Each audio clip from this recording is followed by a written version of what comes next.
My name is Patel Manisha. मैं आज आपके समक्ष हिंदी व्याकरण का एक टॉपिक लेकर उपस्थित हुई हूँ। हिंदी व्याकरण के टॉपिक का नाम है शब्द संरचना, यानी कि भाषा के अंदर एक शब्द से दूसरा शब्द जोड़कर जो नया शब्द बनता है उसे हम शब्द संरचना कहते हैं। दूसरा अर्थ ये होता है कि उसे शब्द निर्माण भी किया कहा जाता है, यानी शब्द का निर्माण करना। तो शब्द संरचना के अंदर आप लोगों ने पहले देखा होगा कि शब्द संरचना किस तरह से बनती है। तो शब्द संरचना की प्रक्रिया 3 प्रकार से की जाती है। एक है उपसर्ग, प्रत्यय और समास। तो उपसर्ग के बारे में आप लोगों ने जानकारी प्राप्त की है कि उपसर्ग किसे कहते हैं। उपसर्ग यानी किसी शब्द के आगे नया शब्द जुड़ने से जो नए शब्द की रचना होती है उसे उपसर्ग कहते हैं। जैसे कि आपने उदाहरण भी देखा था कि देश, तो देश के आगे उपशब्द लगाने से नया शब्द मिलता है उपदेश।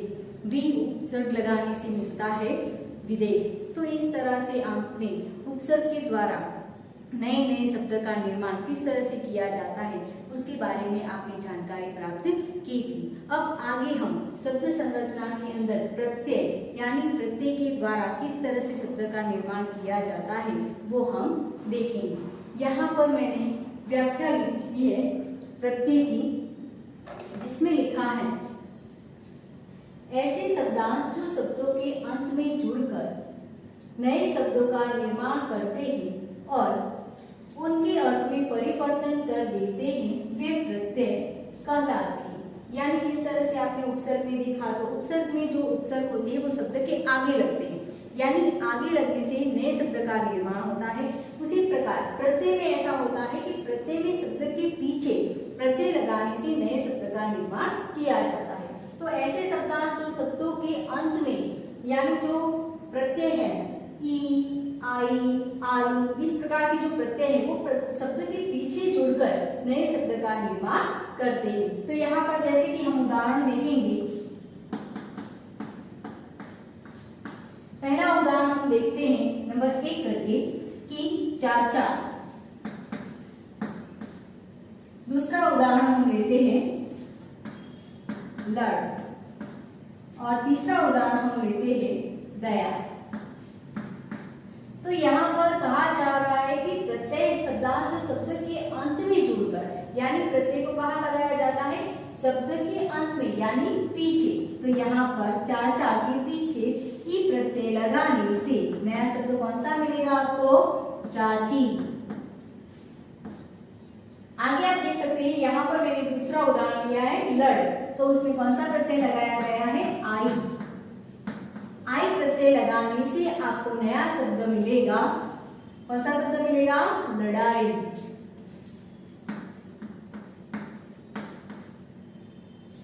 इस प्रकार तीसरा उदाहरण मैंने लिया है दया।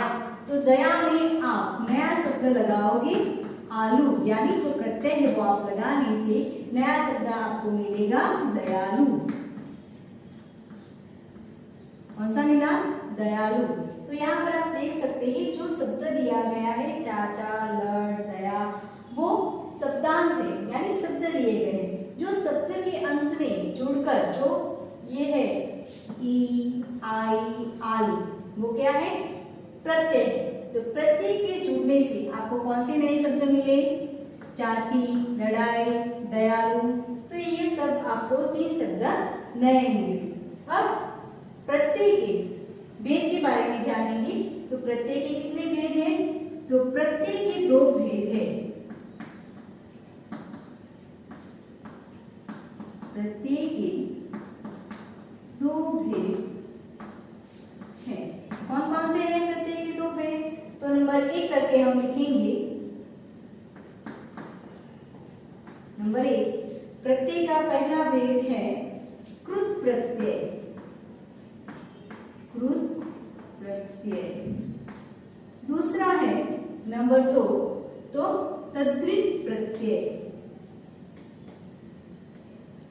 तद्धित प्रत्यय। तो यहाँ पर हम 1 बाय 1 देखेंगे। पहले कृत प्रत्यय देखेंगे।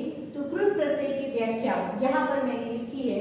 कृत प्रत्यय जो प्रत्यय क्रिया धातु रूप के पीछे जुड़कर नए शब्दों का निर्माण करते हैं उन्हें कृत प्रत्यय कहा जाता है। यानी यहाँ पर कृत प्रत्यय से कहते हैं कि जो क्रिया धातु है उसके पीछे क्रिया धातु में कर्तुवाचक आता है, कर्मवाचक आता है, करणवाचक आता है, भाववाचक आता है, तो क्रियावाचक आता है।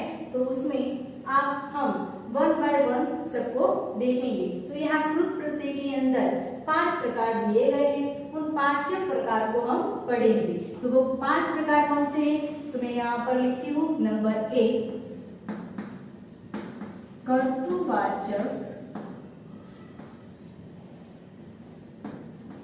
कृत प्रत्यय।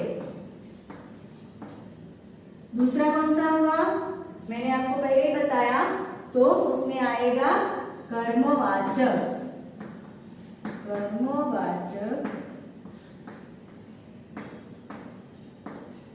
कृत प्रत्यय। नंबर 3 आएगा, कौन सा आएगा? तो करणवाचक प्रत्यय।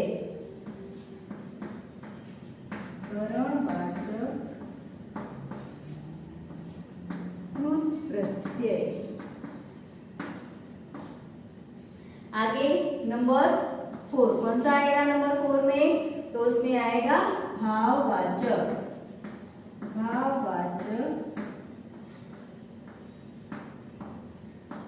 कृत प्रत्यय। आगे नंबर 5 तो उसमें हम देखेंगे कि क्रियावाचक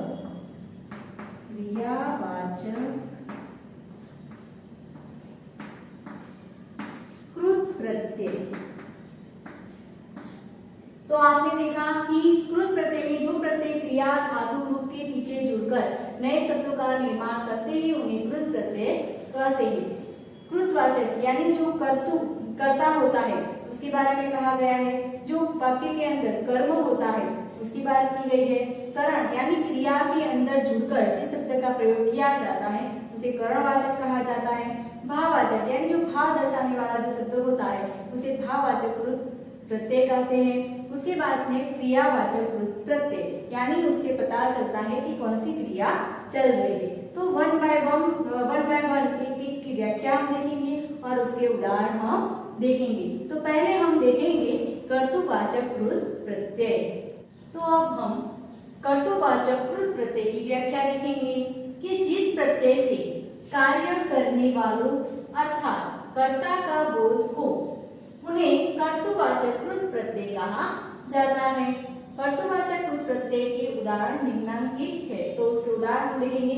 यानी इस व्याख्या में कहा जाता है करने वालों का अर्थात कर्ता का बोध हो। वाक्य के अंदर आपको पता है कि वाक्य में पहले कर्ता आता है, फिर कर्म आता है और फिर बाद में क्रियापद। तो वाक्य के अंदर जिस शब्द से कर्ता का बोध हो उसे क्या कहा जाता है? तो कर्तुवाचक कृत प्रत्यय कहा जाता है। तो उसके उदाहरण हम देखेंगे। कर्तुवाचक कृत प्रत्यय कौन से हैं? तो पहला आप यानी शब्द हम यहाँ पर लेते हैं तैर। तैर के पीछे आप प्रत्यय लगाने से हमें कौन सा नया शब्द मिलता है? तो तैरा। समझ में आया? तो हमें कौन सा मिला? तैर तो तेरा। उसके बाद है कि आड़ी और हम नया शब्द लेते हैं खेल। तो यहाँ पर कृत प्रत्यय लगाने से खेल शब्द के पीछे कृत प्रत्यय लगाने से हमें नया शब्द कौन सा मिला? खिलाड़ी।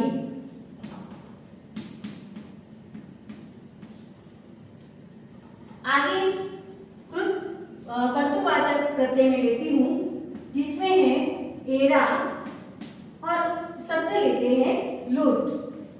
कौन सा शब्द हम लेंगे? लूट।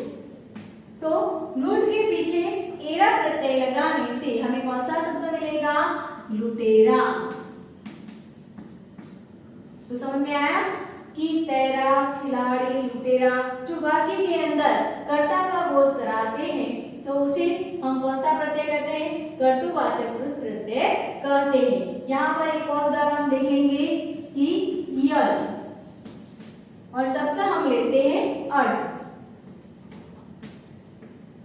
तो अड़ शब्द के पीछे यल लगाने से हमें कौन सा शब्द मिलेगा? तो वो मिलेगा अड़ियल। कौन सा मिलेगा? अड़ियल। तो आप देख सकते हो कि जो ये आर, आड़ी, एरा, इयर वो सब क्या है? तो ये सब प्रत्यय है और ये शब्द है तेर, खेल, लूट, अट, तेर, खेल, लूट, अट, ये सारे शब्द हैं। तो उन शब्दों के पीछे प्रत्यय लगाने से हमें जो नए शब्द मिले यानी जो शब्द का निर्माण हुआ तो उसे हम क्या कहेंगे? शब्द संरचना। यानी किससे हुई शब्द संरचना? तो प्रत्यय से हमें ये सारे शब्द मिले। अब हम दूसरा देखेंगे। कृत प्रत्यय के अंदर दूसरा है कर्मवाचक कृत प्रत्यय। जिस प्रत्यय से कर्म का बोध कराने वाले का बोध होता है उसे कर्मवाचक कृत प्रत्यय कहा जाता है। जिस तरह से हमने यहाँ देखा कि पहले वाक्य के अंदर जो कर्ता आता है उसकी बात हुई, उसके बाद हम करते हैं कर्म। यानी वाक्य के अंदर आप देखते हैं कि वाक्य किस तरह से सही लिखा जाता है। तो पहले कर्ता आता है, कर्म आता है और उसके बाद क्रिया आती है। तो इस तरह से वाक्य पूर्ण होता है। तो उस वाक्य के अंदर जो कर्म का बोध कराता है उसे हम प्रत्यय कहते हैं। यानी प्रत्यय लगाने से जो शब्द बनते हैं वो हमें किसका बोध कराते हैं? तो वह हमें कर्म का बोध कराते हैं। तो पहले हम यहाँ पर कर्मवाचक प्रत्यय लेंगे ओना, दूसरा लेंगे ना और दूसरा नी। यहाँ पर हम शब्द लेते हैं कि शब्द कौन से लेंगे? बीच। और कौन सा दूसरा शब्द लेंगे? खेल। और कौन सा शब्द लेंगे? गा। और दूसरा ओढ़। और आगे कौन सा शब्द लेंगे? नी प्रत्यय लगाने के लिए कौन सा शब्द का उपयोग करेंगे हम? ओढ़। और दूसरा कौन सा लेंगे? सुंग। तो यहाँ पर जो शब्द लिया है मैंने बीच, उसके पीछे ओना प्रत्यय लगाने से हमें कौन सा शब्द मिलेगा? बिछोना। कौन सा मिला हमें? बिछोना।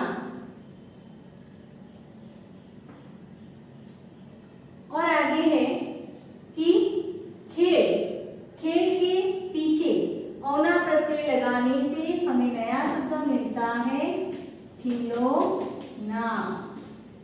और उसके आगे है प्रत्यय ना लगाने से गा के पीछे ना प्रत्यय लगाने से हमें नया शब्द मिलेगा गाना। ओढ़ के पीछे ना शब्द लगाने से ओढ़ना। ओढ़ना।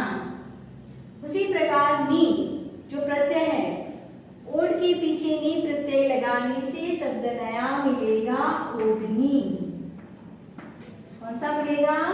ओढ़नी। उसी तरह सुंग के पीछे नी प्रत्यय लगाने से नया शब्द मिलता है सुंगनी। तो हमने यहाँ पर कर्तृवाचक कृत प्रत्यय देखा, कर्मवाचक कृत प्रत्यय देखा। तो यहाँ कृत प्रत्यय के अंदर हमने कर्तृवाचक और कर्मवाचक के बारे में जानकारी प्राप्त की। आगे की जो 3 पॉइंट है भाववाचक, करणवाचक, क्रियावाचक, वो सारे हम नेक्स्ट वीडियो में देखेंगे। Thank you.